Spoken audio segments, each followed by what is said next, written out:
Urartu.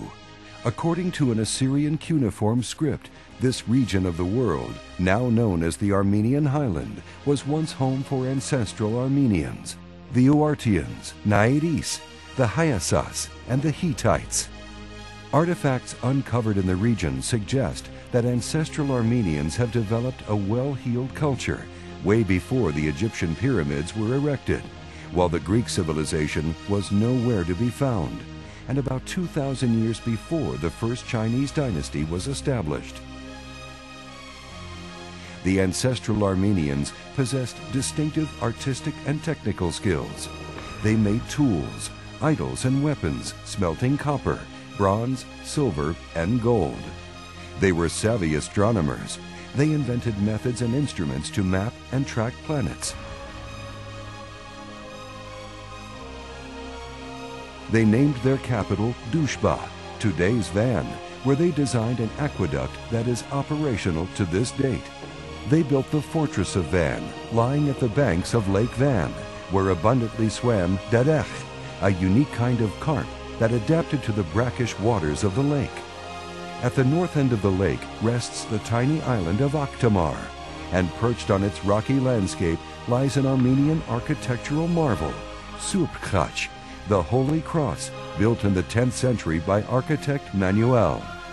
On the interior walls of the Holy Cross, exquisite frescoes depict biblical events from the life of Jesus.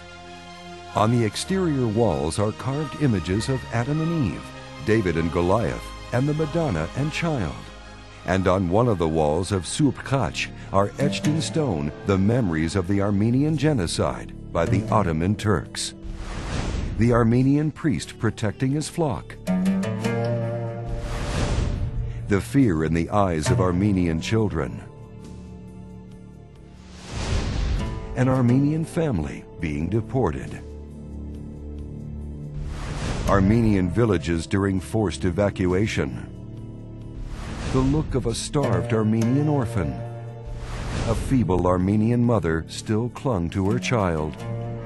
An Armenian couple hanged as an example. A perished Armenian family. Ethnic cleansing of the Armenians.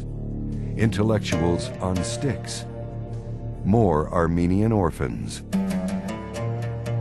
Mass deportation.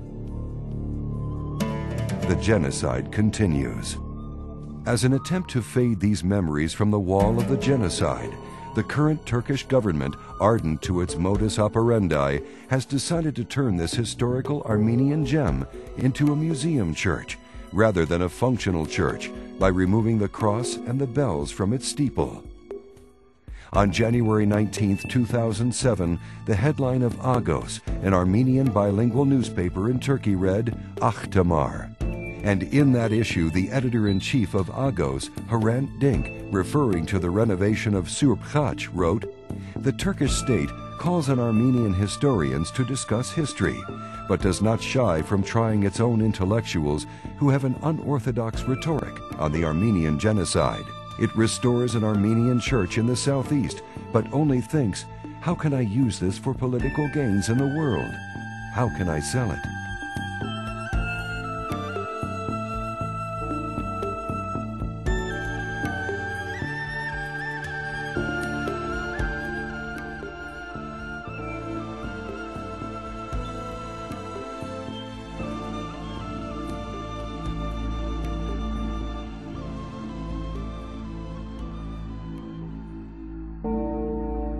And on that same day as this editorial was just hitting the newsstands, Hrant Dink was violently murdered at the doorsteps of Agos.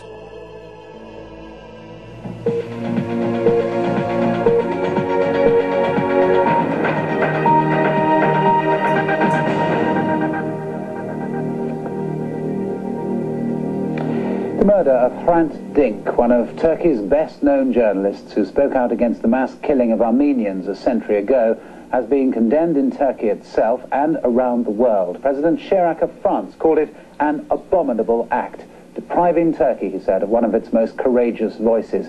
Hrant Dink was shot in broad daylight in Istanbul.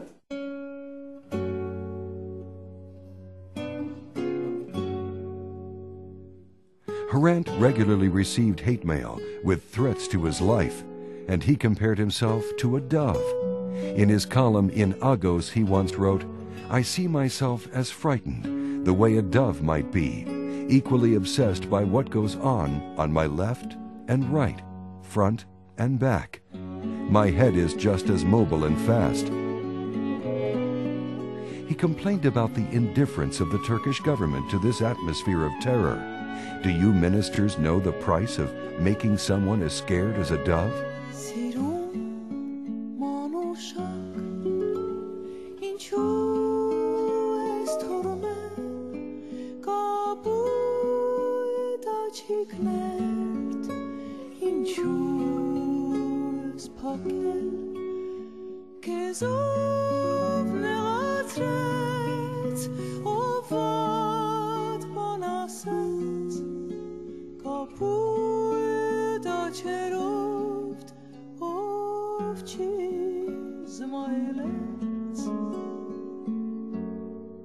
The following is an excerpt from the eulogy read by Harant's wife, Raquel Dink.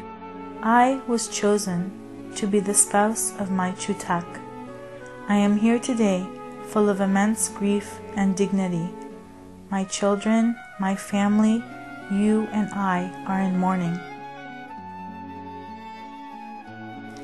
This silent love bestows upon us some fortitude. It enables us to experience within us a sorrowful calm.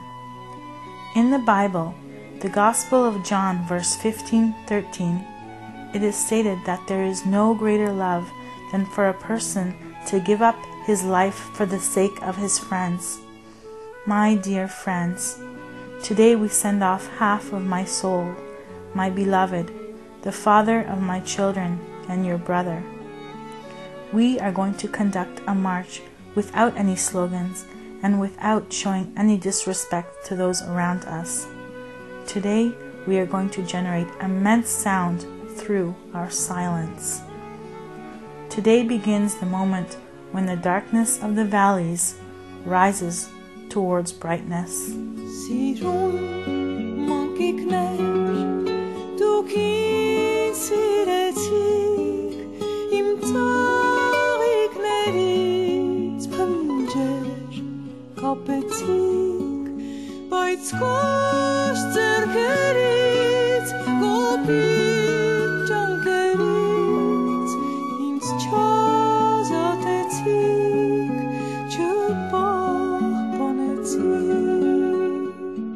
The name Harant is derived from the Armenian word Harad, meaning fiery red planet, Mars.